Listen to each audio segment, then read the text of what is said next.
Harry Potter as therapy. Anna Viatova considers Harry Potter from the perspective of psychotherapy. Every time someone tells me Harry Potter is for children, I wonder if those people know anything about what it is like to have their own opinion and not blindly follow the crowds of narrow-minded people. I am 25 years old, and I have reread the Harry Potter books 10 times, but in this review I want to introduce you to something truly special. About a year ago, I came across a book titled Harry Potter as Therapy, and it felt like someone had finally put into words everything my not-so-eloquent self had been trying to tell the world. The book is written by a psychiatrist/psychotherapist, Dr. Iurii Wagin, with 35-plus years of practice in psychotherapy, who shares the anecdotal evidence about the nature of the characters and the rationale behind their decisions, all backed up by professional experience.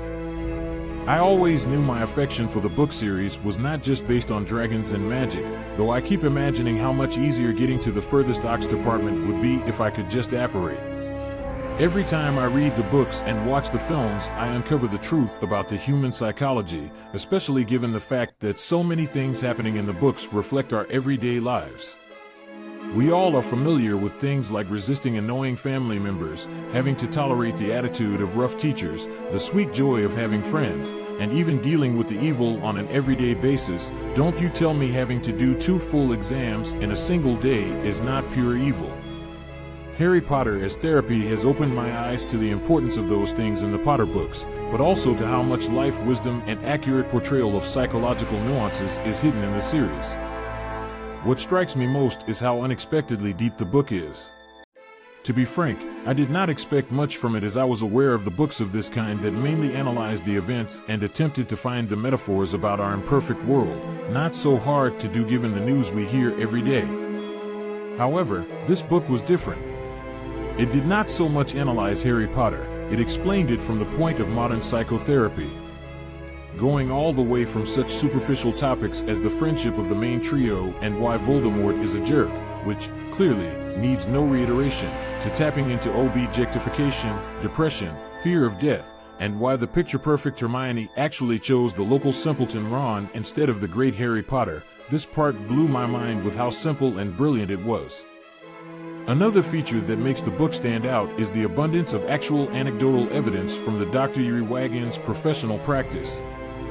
How often do you talk to someone who has seen the very worst of the humankind's mental struggles? Every single chapter sheds light on the real-life cases that the doctor had to deal with, spiced with how outstandingly wittily they are written up. Doctor talks about catatonia, hiding pregnancies, marriages, the philosophy of hedonism, the Nazi, and homosexuality. The Oxford comma is vital here, and many more life peculiarities. And yes, all of those are related to the Harry Potter series.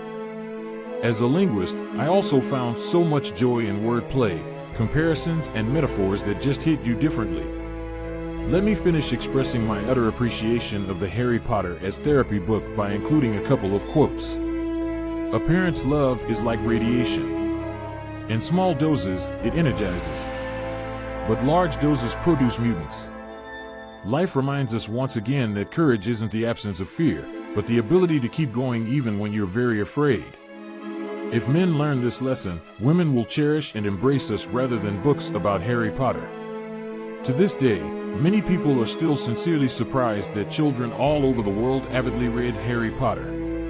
I think it's because it teaches children what they can't necessarily learn from us.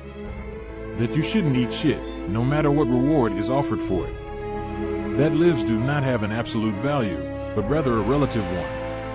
And that we must always fight to the end. In case you are not a big Harry Potter person, I would still encourage you to read the book. The book provides practical life advice and may help you look at different life situations from a different angle. I was able to discover certain truths that happen to be the result of imposed values rather than my own thinking, and to get rid of them. Just like a cup of nice warm tea in the evening, the book leaves a calming aftertaste and teaches you not to be afraid to be yourself and to embrace your very own experiences. And for that, I am grateful. Originally, the book is written in Russian, as the author has written all of his books in his first language, though he permanently lives in France. Fortunately, recently the author revealed that Harry Potter as Therapy will be out very soon in English this summer, and I couldn't help sharing my appreciation with the Oxford audience.